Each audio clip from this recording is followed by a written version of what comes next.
Hello friends, welcome to my YouTube channel. Friends, आज हम IIT jam 2020 का previous year question देखने वाले हैं। Question number 4।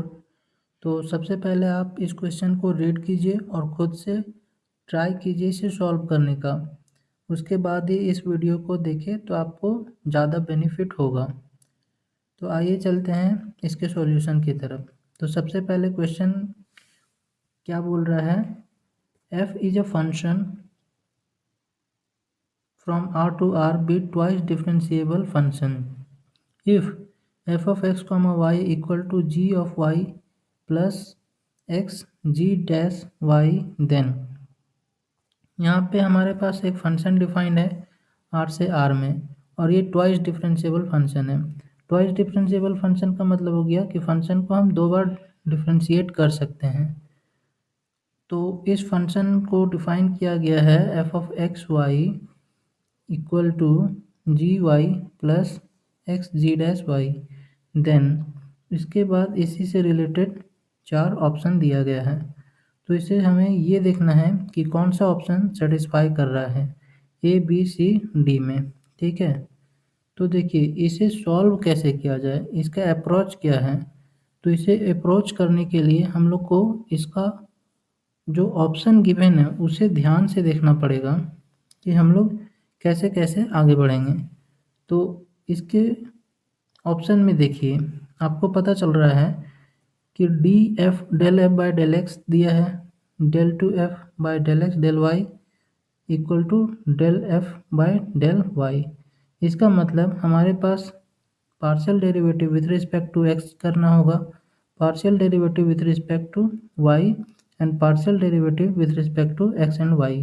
ठीक है, तो आप जो भी ऑप्शन यहाँ पे दिया गया है ए बी सी डी सभी में आपको ये तीनों पार्शियल डेरिवेटिव मिलेगा, यानी एक्स के रिस्पेक्ट में, वाई के रिस्पेक्ट में और बोथ एक्स और वाई दोनों के रिस्पेक्ट में।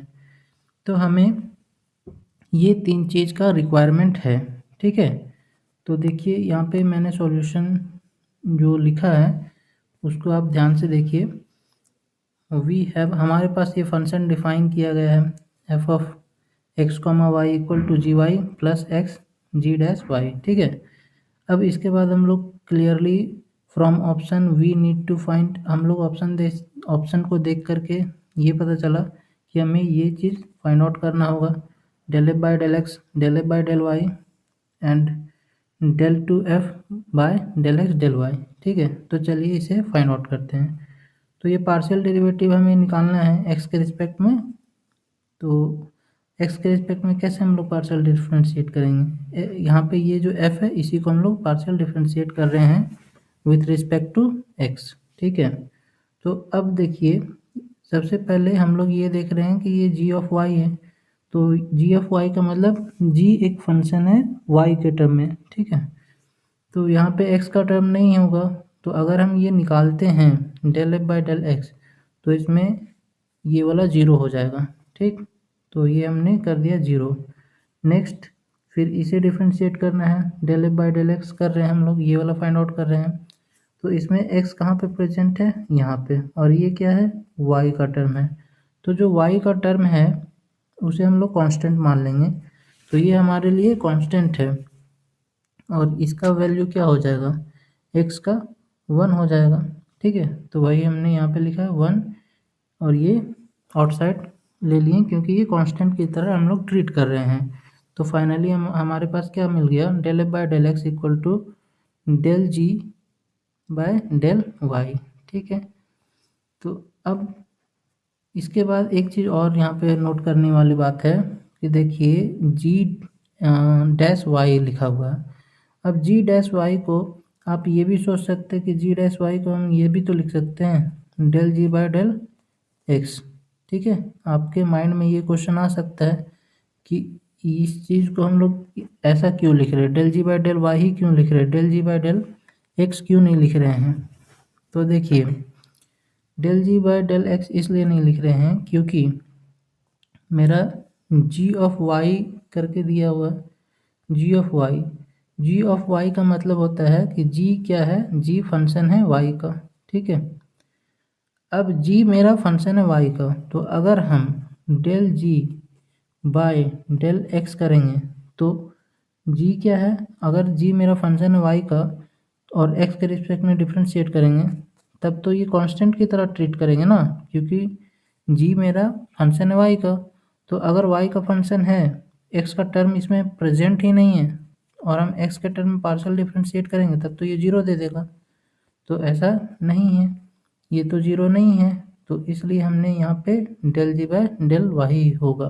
ठीक है, तो जब भी ऐसा आपको लिखा आए डेल डैश डेल सॉरी जी डैश वाई, तो इसका मतलब आप ये समझिएगा कि यहाँ पे पार्शियल डेरिवेटिव किया गया होगा वाई के रिस्पेक्ट में ही। यहाँ पे मैंने लिख दिया है आपको समझने के लिए कि जी मेरा फंक्शन है वाई का, इसलिए हम लोग जी डैश वाई को लिख रहे हैं del g by del Y. अब नेक्स्ट हमें फाइंड आउट करना है del F by del y. ठीक है, तो फिर से हम इसी को डिफ्रेंशिएट करेंगे, फंक्शन को डिफ्रेंशिएट करेंगे इस बार वाई के रिस्पेक्ट में, पार्शियल डिफ्रेंशिएट करेंगे वाई के रिस्पेक्ट में। ठीक है, तो यहाँ पे ये फंक्शन वाई डैश हो जाएगा, जी डैश वाई हो जाएगा और यहाँ पे एक्स कांस्टेंट की तरह ट्रीट होगा। ठीक, और इसका फिर डबल डेरिवेटिव हो जाएगा। तो देखिए यहाँ पे मैंने किया हुआ है, आप यहाँ पे देख सकते हैं del F by del Y equal to del g by del y plus x del square g by del y square. ठीक, तो ये भी हमारे पास निकल गया, दो टर्म तो निकल गया, del F by del y del g sorry del F by del Y. अब हमें नेक्स्ट निकालना होगा del square f by del x del y. तो उसी तरीके से इसे हम कर लेंगे। इस बार हम क्या कर रहे हैं कि del F by del y ये जो टर्म है इसी को अगर हम डेल बाय डेल एक्स से डिफ्रेंशिएट कर देंगे तो हमें ये मिल जाएगा। ओके, तो इसी को हम लोग वाई के रिस्पेक्ट में डिफ्रेंशिएट कर रहे हैं, ठीक है, सॉरी एक्स के रिस्पेक्ट में डिफ्रेंशिएट कर रहे हैं, तो हमें ये मिलता है del square g by del y square. इसी चीज़ को मैंने यहाँ पे बस लिख दिया है। अब देखिए हमारे पास जो जो रिक्वायरमेंट था वो हम तीनों को कर लिए हैं, del F by del x del F by del Y और del two F by del x del Y. अब ये तीन रिक्वायरमेंट जो हमें फाइंड आउट करनी थी वो कर लिए, तो अब हम ऑप्शन की तरफ चलेंगे और ऑप्शन में हम LHS और RHS में इस चीज़ को पुट करके देखेंगे क्या ये सेटिस्फाई कर रहा है या नहीं। जिसमें ये सेटिस्फाई कर जाए वही हम लोग का सॉल्यूशन होगा। ठीक है, तो सबसे पहले ए को हम लोग देखेंगे। ए का LHS में जो है del F by del x into y time del two F by del x del y, इस चीज़ को हम लोग यहाँ पे कर रहे हैं। ओके, तो आप देखिए a number del F by del X plus Y del two F by del x del Y. अब इस चीज़ को हमने लिखा और जो भी ऊपर में हम लोग का इसका वैल्यू मिला है उसी चीज़ को हमने लिखा। ठीक, तो ये आया, ये हम लोग का LHS है। अब RHS देख लेते हैं ए का। ए का RHS में ए का RHS क्या है del F by del y, तो हम लोग RHS निकालेंगे del F by del y. ये जो हमने फाइंड किया है del F by del y यहाँ पे इसी को लिखना है वहाँ पे। ठीक, तो अब देखिए del F by del y किए तो हमारे पास ये आ गया। तो अब LHS और RHS में हम लोग देखते हैं क्या दोनों इक्वल है। तो आप देख सकते हैं कि यहाँ पे y का टर्म आ रहा है और यहाँ पे x का टर्म आ रहा है, जिसके कारण ये दोनों इक्वल नहीं है, यानी कि RHS और LHS इक्वल नहीं है, तो ए ऑप्शन फॉल्स हो गया। अब देखिए आप ये तो समझ गए कि ऑप्शन ए फॉल्स हो गया, RHS LHS सेम नहीं है इसलिए। तो अब आप देख सकते हैं कि यहाँ पे क्यों सेम नहीं है, एक ही टर्मिनोलॉजी अलग हो रहा है, यहाँ पे एक्स आ रहा है और यहाँ पे वाई, यानी कि अगर यहाँ पे एक्स आ जाता तब ये ट्रू हो जाता। ठीक है, तो अब आपको ये देखना है कि LHS साइड में y की जगह पे x किस ऑप्शन में है। ठीक है, क्योंकि RHS को आप कुछ नहीं कर सकते हैं, RHS में एक ही टर्म है del F by del y, तो ये तो रहेगा ही।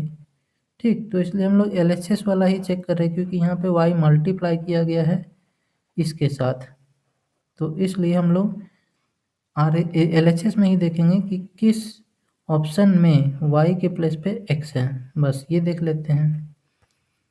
तो ऑप्शन नंबर सी में आप देख सकते हैं y की जगह x दिया है, ठीक है, क्योंकि यहाँ भी y ही है तो नहीं होगा। और यहाँ पे अब del f by del x इधर रहता तो होता, तो ऑप्शन नंबर सी में ये सेटिस्फाई हो रहा है, तो ऑप्शन सी इसका करेक्ट आंसर है। ठीक, और बाकी सब गलत है। तो आई होप आपको ये सॉल्यूशन समझ में आया होगा। तो अगर आपको ये समझ में आया और वीडियो अच्छा लग रहा है तो प्लीज़ इसे लाइक करें, कमेंट करें, शेयर करें। आज के लिए इतना ही। Thank you.